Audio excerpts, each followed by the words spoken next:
Hello everyone. आपका बहुत बहुत स्वागत है थारा सारथी यूट्यूब चैनल पर।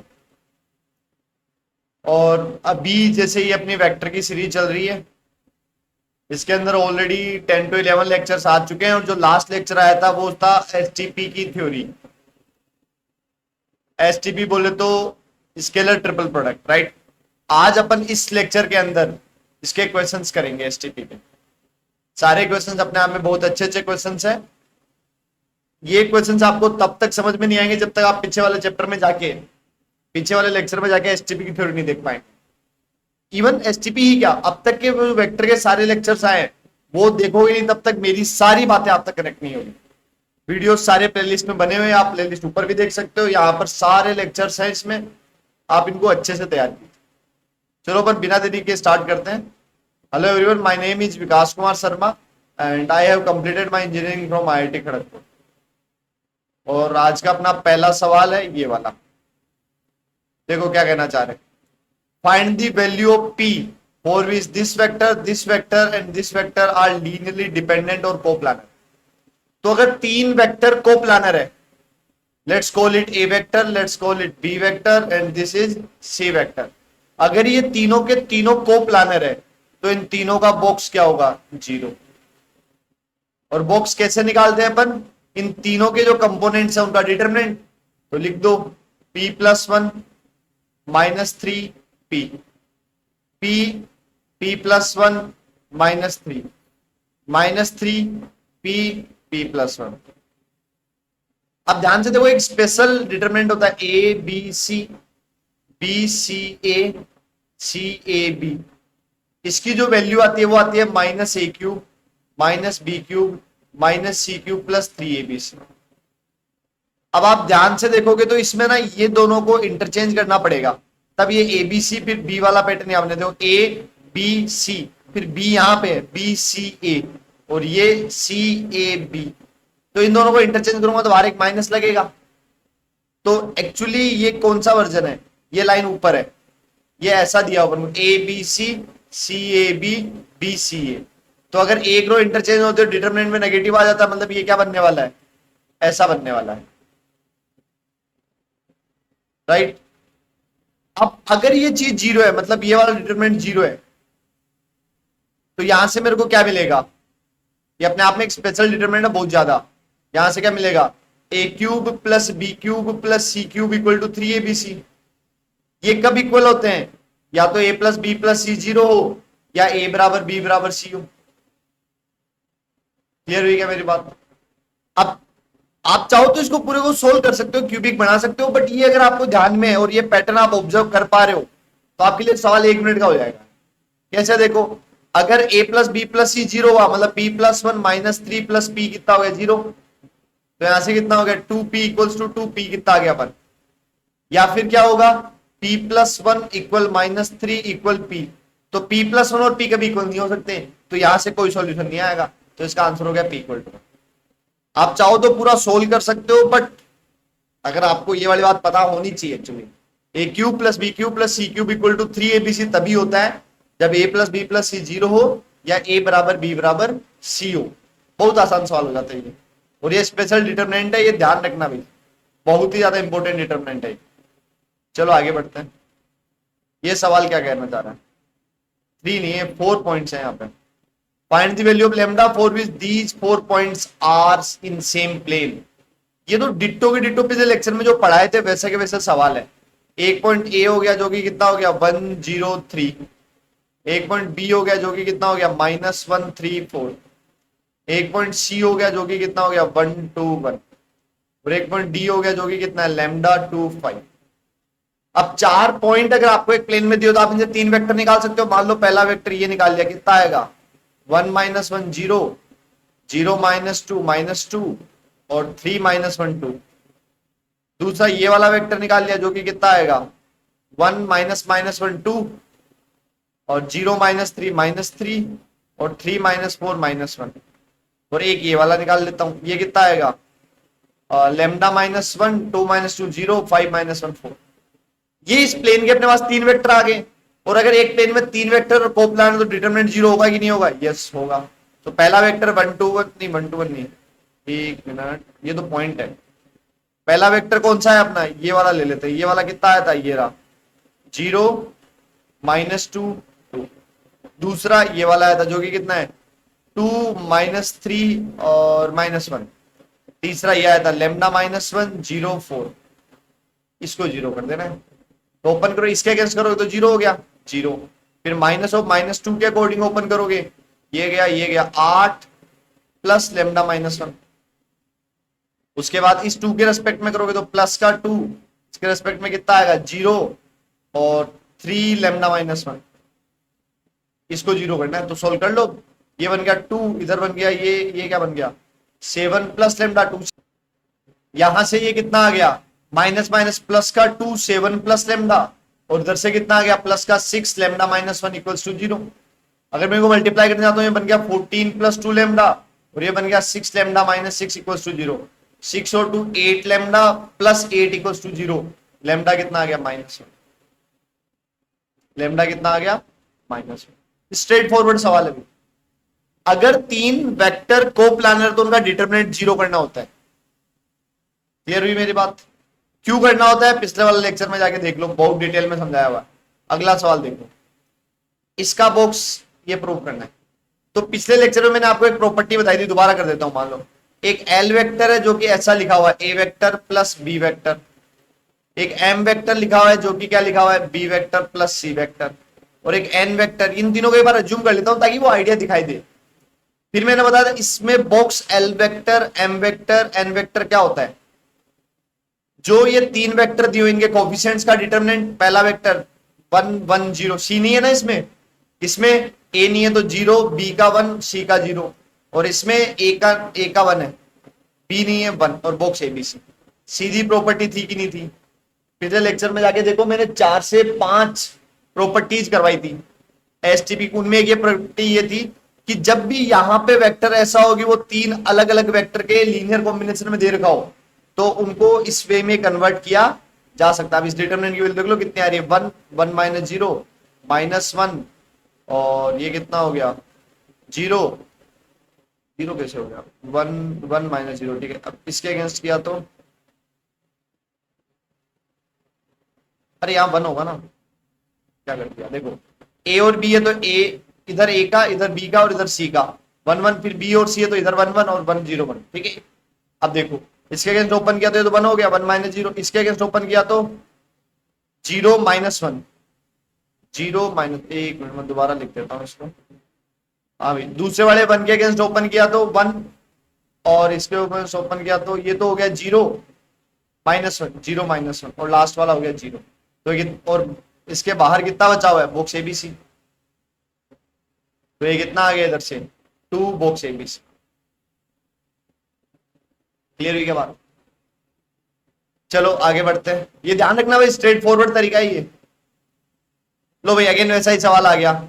तो इस बार इसको एल बोल देता हूं, इसको एम बोल देता हूं, इसको एन बोल देता हूं।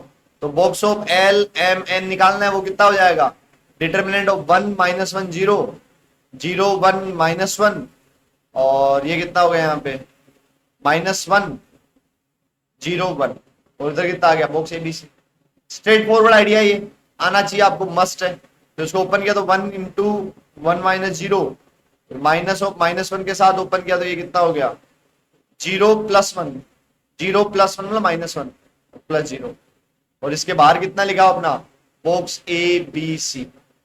तो यहां से कितना आ गया 1, और ये प्लस -1 0 आ गया 0 into box A B C, कितना हो गया 0। और अब ये दोनों बातें याद भी रख लेना, पिछला सवाल और ये सवाल दोनों याद भी रख सको तो रख लो, वरना ये आइडिया तो पता होना ही चाहिए। आगे बढ़ते हैं चलो। ये एक बहुत ही प्यारा सवाल, इसको ना स्टार्ट करना बहुत मुश्किल है। इवन जब मैंने अभी ये मैं फाइल बना रहा था ये सवाल देखा तो मेरे को भी 5 से 7 मिनट लगे इस सवाल को सोचने में। देखो इस सवाल की दिक्कत क्या है, क्या प्रूव करना है अपन को, ए वेक्टर क्रॉस बी वेक्टर को क्या प्रूव करना है। अच्छा इसको ना दिखाई तभी देगा जब अपन इसको ऐसे लिख पाएंगे, i vector dot A vector cross B vector, ये लिख सकता हूं मैं इसको। इसके बगल में क्या लिखा हुआ है आई के, प्लस इसको क्या लिख सकता हूं मैं जे वेक्टर डॉट ए वेक्टर क्रॉस बी वेक्टर, और बाहर कितना दिया इसके, यहाँ पे एक जे मिसिंग है ना, जे के प्लस इधर क्या दिया हुआ है, के वेक्टर डॉट ए वेक्टर क्रॉस बी वेक्टर, और बाहर क्या दिया के क्या। अब आप देखो इसमें ए क्रॉस बी बार बार आ रहा है, तो मेरे दिमाग में क्लिक किया क्यों ना ए क्रॉस बी को मैं मान लूं एक्स आई के प्लस वाई जे के प्लस जेड के और एलएचएस को सोल्व करूं। तो देखो आई केप को इससे डॉट किया तो आई केप को इससे डॉट किया तो एक्स, ये दोनों जीरो हो गए, बाहर आई केप लिखा हुआ है। जे केप को इसके साथ डॉट किया तो जे केप को डॉट किया तो वाई आ जाएगा, बाहर जे केप लिखा हुआ है, और सिमिलरली के से किया तो जेड लिखा हुआ है। कितना आसान सवाल हो गया। इस सवाल की गलती जनरली, जैसे मैंने जो पहली गलती करी थी, मैंने क्या किया था, ए वेक्टर को अलग माना बी वेक्टर को अलग माना, मैंने दोनों को सोल्व किया, हो गया, बट बहुत ज्यादा लंबा गया, एलएचएस आरएचएस दोनों को बहुत ज्यादा कैलकुलेट करना पड़ा। तो यही वेक्टर को अगर मैं ए क्रॉस बी को मान लेता हूं तो ये बहुत ही आसान हो जाएगा और चुटकियों में सोल्व हो जाएगा। क्लियर हुई ये वाली बात। चलो आगे बढ़ते हैं नेक्स्ट क्वेश्चन पे। ये क्वेश्चन क्या कहना चाह रहा है, देखो ये क्वेश्चन में कॉन्सेप्ट बहुत इंपॉर्टेंट है। इसमें एक एल वेक्टर गिवन है, एक एम गिवन है और एक एन गिवन है, और ये बोला है ये एक आर वेक्टर है जो एल के साथ भी डॉट जीरो है, एम के साथ भी डॉट जीरो है, और आर का एन के साथ भी जीरो है। तो देखो मैं ना एक प्लेन लेता हूं, इसमें एक वेक्टर एल लिया और मैंने एक एम लिया है, तो आर वेक्टर इन दोनों के परपेंडिकुलर है, मतलब आर वेक्टर इस प्लेन के भी परपेंडिकुलर होगा, एल और एम दोनों के परपेंडिकुलर, तो आर वेक्टर क्या होगा, lambda times of L vector cross M vector होगा, क्योंकि एल क्रॉस एम ही तो परपेंडिकुलर आएगा दोनों के। ये वाली बात क्लियर हुई। अब आर वेक्टर ना एन के भी परपेंडिकुलर है, इसका मतलब एन को भी इसमें होना पड़ेगा तभी परपेंडिकुलर हो पाएगा, क्योंकि ये आर वेक्टर इस प्लेन के परपेंडिकुलर है, और इस प्लेन के तो है ये प्लस एन के भी है, मतलब एन को भी इस प्लेन में होना पड़ेगा। समझ में, तभी देखो आर अब इन तीनों के परपेंडिकुलर है। इसका मतलब क्या, एल एम और एन को प्लानर है। यस, इस इंफॉर्मेशन से मैं क्या कह सकता हूं, एल एम एंड एन ये क्या है, ये को प्लानर है। यही खास बात है इस सवाल की। ये को प्लानर का डिटरमिनेंट जीरो हुआ तो डिटरमिनेंट एल में कितना है, ए बी सी, दूसरे में बी सी ए, तीसरे में सी ए बी।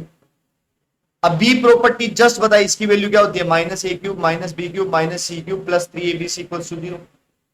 अभी बताया था ये वाला। अब अपन को जो प्रूव करना है उसमें 3abc की टर्म नहीं है तो इनको उधर ले जाओ, a cube plus b cube plus c cube कितना बन गया, ये बन गया 3abc। एबीसी से डिवाइड कर दो सारी टर्म्स को, यस, बी क्यूब को भी डिवाइड कर दो, यस, सी क्यूब को भी डिवाइड कर दो एबीसी से, इक्वल टू 3। क्या ये वही चीज नहीं बन गई, ए स्क्वायर अपॉन बी सी, और ये बन गया बी स्क्वायर अपॉन सी ए या ए सी, और ये बन गया सी स्क्वायर अपॉन ए बी, इसकी वैल्यू 3 आ गई, खत्म। तो ये इंफॉर्मेशन बहुत ज्यादा इंपॉर्टेंट थी कि एक वेक्टर है वो तीन वेक्टर्स के परपेंडिकुलर है, तीनों के, तो वो तीनों आपस में कोप्लानर होने पड़ेंगे। बहुत ही खास बात है, ये नोट भी मान लेना, ये इंपॉर्टेंट नोट है कि एक वेक्टर है वो तीन अलग अलग वेक्टर्स के परपेंडिकुलर, तो उनको कोप्लानर होना पड़ेगा। लो भाई ये सवाल दोबारा आ गया। इसमें क्या निकालना है, a vector b vector plus c vector और a vector plus b vector plus c vector, इनका बॉक्स निकालना है। तो इसका बॉक्स कितना हो जाएगा भाई, पहले में ए के साथ है, ए है, बी और सी नहीं है, दूसरे में ए नहीं है, बी और सी है, तीसरे में तीनों है, बॉक्स है। अब भी बताए कितनी इंपॉर्टेंट प्रॉपर्टी हो रही, कितने सवाल बार बार आ रहे हैं, ये पता होना चाहिए भी। जब भी बॉक्स के अंदर ऐसे कोई तीन वेक्टर हो, तीनों कोई अलग से तीन वेक्टर ही टर्म्स में लिखे हो, इसके अंदर क्या ये, इसको बोल देता हूं मैं एल एम और एन, ये तीनों एबीसी के टर्म्स में लिखे हुए हैं, तो इसको सोल्व कर लो भाई। 1 के अगेंस्ट किया तो 0, अरे फिर तो दोनों ही 0 हो गए, 0 इंटू ये तो बॉक्स एबीसी हो गया, ये तो 0 आ गया, खत्म। तो अब देख रहे हो कितना इंपॉर्टेंट प्रॉपर्टी और कितने जल्दी जल्दी सवाल हो जा रहे हैं इनसे। और ये सवाल लेट में टेल यू आसान सवाल नहीं है, कुछ नहीं, एक सवाल दो प्लेन का सवाल दे लटा दिए, ये भी एक अच्छा सवाल है। इस सवाल को करने के लिए आपको ना डिटरमिनेंट प्रोडक्ट की हेल्प पड़ेगी, ठीक है। पीछे मैंने एक प्रॉपर्टी बताई थी, उसका प्रूफ भी नहीं बताया था, चलो यहां बता देता हूं। देखो क्या प्रॉपर्टी बताई, डिटेल में देखते हैं अपन, पेज है ना आगे, और ये आखिरी पेज है क्या इसका, ओ ऊपर वाला काम में देते हैं ना थ्योरी के लिए, ये वाला पेज काम में देते हैं। देखो अगर आपको है ना, मैंने एक प्रॉपर्टी बताई थी l vector M vector N vector, इसका box a vector b vector c vector के साथ होता है, तो यहां से आएगा एल वेक्टर डॉट ए vector, l vector dot B vector, l vector dot सी वेक्टर, एम वेक्टर डॉट ए vector, M vector dot B vector, m dot सी vector, और तीसरा आएगा एन वेक्टर डॉट ए vector, N vector dot B vector और N vector dot सी vector. ये proof करना था। तो देखो इसका क्या बनेगा, मान लो एल जो है वो है L X L Y L N, M vector है वो है M X M Y M Z L Z, और एन वेक्टर है वो है एन एक्स एन वाई और एन जेड, और इधर से ए बी सी है वो बोल देता हूं a x A Y A z, b x B y और बी जेड, सी एक्स सी वाई और सी जेड, ऐसे लिख दिया। अब डिटरमिनेंट के प्रोडक्ट का रूल होता है, आप किसी भी एक रो को चाहो तो किसी रो से या तीनों कॉलम से मल्टीप्लाई कर सकते हैं। तो मैं ना इस रो का रो से ही कर रहा हूं, ठीक है।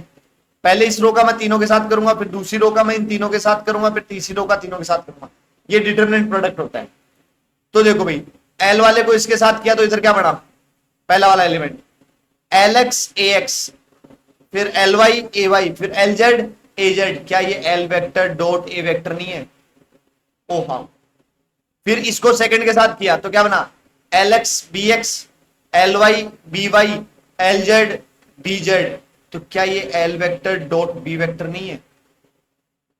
फिर इसको इसके साथ करूंगा तो साफ साफ दिख रहा है एल डॉट सी। सिमिलरली फिर इधर ये एम वाला चलेगा ए के साथ, एम वेक्टर डॉट ए वेक्टर, ऐसे करते जाएंगे। आइडिया क्लियर हुआ क्या? अब इस क्वेश्चन में, ये मैंने आपको पढ़ाया पिछले में, इस क्वेश्चन में दिक्कत क्या होगी, इन्होंने यहां पे बॉक्स नहीं दिया है, अलग वाला बॉक्स नहीं दिया, थोड़ा अलग कर दिया, इसीलिए इसका प्रूफ बताना जरूरी हो गया। सीधे अगर दो बॉक्स आते तब तो प्रॉपर्टी लगा देते। तो लगाओ इसमें, मान लो ये जो ए है वो A x A Y A Z हो गया, बी है वो B x B Y B Z हो गया, सी है वो सी एक्स सी वाई सी जेड हो गया। इधर की तरफ इनका क्रॉस है तो आई केप जे केप पहला में ये बनेगा, फिर इधर बनेगा P X P Y P Z, और इधर बनेगा क्यू एक्स क्यू वाई और क्यू जेड। हाँ करो भाई, पहले इसको इसके साथ किया तो ये क्या बना, ए एक्स को आई के साथ किया तो ए एक्स, ए वाई को आई जे के साथ किया तो ए वाई जे, ए जेड को के से किया तो ए जेड के। क्या ये ए वेक्टर नहीं बन रहा? फिर बी वाले को इसका बी एक्स आई के, बी वाई जे के, बी जेड के, क्या बी वेक्टर नहीं बन रहा? सिमिलरली ये सी वेक्टर बना। अब ए को इससे किया तो ये क्या बना, ए डॉट पी, और अब ए को इससे कर चुके, अब ए को इससे करेंगे। क्या किया, ए को पहले इससे किया, अरे एक मिनट क्या कर दिया,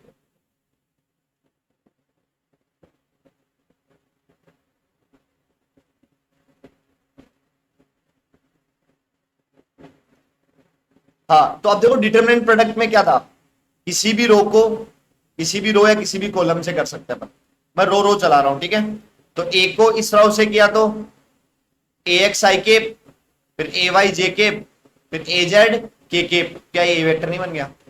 फिर ए को दूसरे से किया तो ए एक्स पी एक्स, ए वाई पी वाई, ए जेड पी जेड, क्या ए वेक्टर डॉट पी नहीं बन गया? और आगे वाला क्या बन गया, a vector dot Q vector. फिर बी को इससे किया तो बी एक्स आई के बी वाई जे के, बी वेक्टर बन गया। बी को पी वाले से किया, अब सेकंड रो को अब सेकंड से करेंगे तो ये क्या बना, B X P X, B Y P Y, B Z P Z, ये क्या बन गया, B vector dot P. Similarly ये क्या बन जाएगा, B vector dot Q vector. यहाँ पे ये सी बनेगा, सी एक्स का इससे किया, सी एक्स को दूसरे से किया तो ये बन गया सी वेक्टर डॉट पी, ये बन गया सी वेक्टर डॉट क्यू। इसमें क्या लिखा हुआ है, इसको यहां लिखा हुआ है और फिर ये यहां आ जाएगा, तो फिर इन दोनों को इंटरचेंज किया गया। तो यहां पर तो इसको तो दो ऑपरेशन लगाए गए, देखो -12 आया, जब इन दोनों को इंटरचेंज किया तो ये क्या बन गया, ए dot P B dot P और सी डॉट पी। क्या किया मैंने, कॉलम 1 को कॉलम 2 से इंटरचेंज किया है। यहां बन गया a vector b vector c vector, ये ऐसा कैसा आ गया, ए dot q b dot q और सी डॉट क्यू। अब इन दोनों को और इंटरचेंज करते हैं, -12 आ जाएगा, तो प्रूफ होगा। बहुत ही इंपॉर्टेंट प्रॉपर्टी है, इसकी प्रैक्टिस चाहे 5-6 बार और कर लेना, बहुत ज्यादा काम में आने वाली है। उम्मीद है आपको एसटीपी के सवाल समझ में आए होंगे। थ्योरी और सवाल अगर आपने ये किया तो आप एसटीपी के सवालों को करने के लिए तैयार है। Thank you.